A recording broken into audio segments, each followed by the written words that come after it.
और अगर वो यहाँ नहीं आई, हमारे घर पर बंद है, इसका मतलब है कि आप झूठ बोल रही हैं। यहाँ तो नहीं नजर आ रही। बोलिए नीति,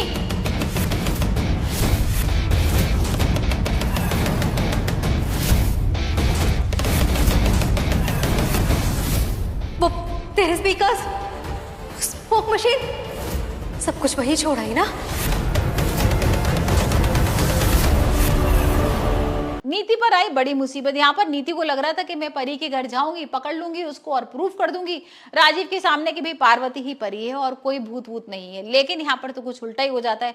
जब ये सारे लोग घर पर आते हैं और राजीव भाई गुस्सा करने लगता है अंबिका पर भी कि आप किसी तरीके से भुला दो ना पार्वती को, सिर्फ हम उससे मिलना चाहते हैं, देखना चाहते हैं कि भाई वो घर पे है कि नहीं। अब यहाँ पर अंबिका उन लोगों के ऊपर चढ़ रही है, गुस्सा कर रही है।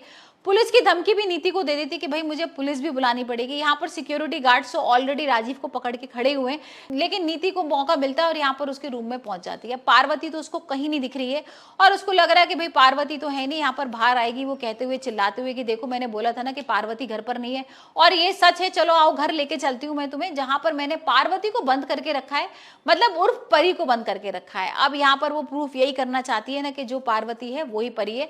अंबिका से वो कह भी रही है कि आप हमसे झूठ क्यों बोल रही हो और आपको तो पता ही है कि भैया आपकी बेटी नहीं है, वो परी है। यहाँ पर अंबिका बोलती है कि तुम्हें पता है ना ये परी नहीं है, ये मेरी बेटी पार्वती है और तुम बार बार इस तरीके की हरकत क्यों करती हो नीति, जिसकी वजह से मुझे पुलिस या कुछ और कदम उठाना पड़े। वहीं हम देखते हैं कि अचानक से पीछे से आवाज आएगी पार्वती की और इसे देखते सारे लोग शॉक हो जाएंगे, क्योंकि अभी तक तो जो नीति बोल रही थी ना ऐसे ही सच लग रहा था कि हाँ वाकई में जिसको वो बंद करके आई है वो पार्वती है, वो परी है। लेकिन यहाँ जैसी पार्वती को वो घर पे देख लेगी तो भाई समझ में नहीं आएगा ये अचानक से ये कहाँ से आ गई और नीति के तो होश ही उड़ जाएंगे। और वहीं हम आने वाले एपिसोड में देखने वाले हैं कि यहाँ पर पहले तो नीति को हिप्नोटाइज किया जाएगा, एक थेरेपिस्ट आएगी, उसको हिप्नोटाइज करने की कोशिश करेगी और पता लगाने की कोशिश करेगी कि भाई नीति के दिमाग में क्या चल रहा है।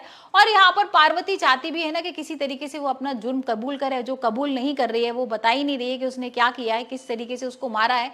लेकिन यहाँ पर ये भी भाई प्लान सक्सेसफुल नहीं होता है, क्योंकि दिलजीत बीच में ही फ्लावर पॉट फेंक देता है और यहाँ उसकी नींद खुल जाती है हिप्नोटाइज करने के चक्कर में, और वो जो प्रोसेस होता है ना एक हिप्नोटाइज का वो बीच में टूट जाता है। और इसी चक्कर में ना यहाँ पर नीति और पागल हो जाती है और चाकू लेके पहुंच जाती है पार्वती को मारने के लिए। तो देखते हैं अब नीति और क्या क्या करने वाली है पार्वती के साथ और यहाँ पार्वती किस तरीके से अपनी जान को बचाएगी और ये सच लेकर आएगी कि नीति ने उसको मारा है।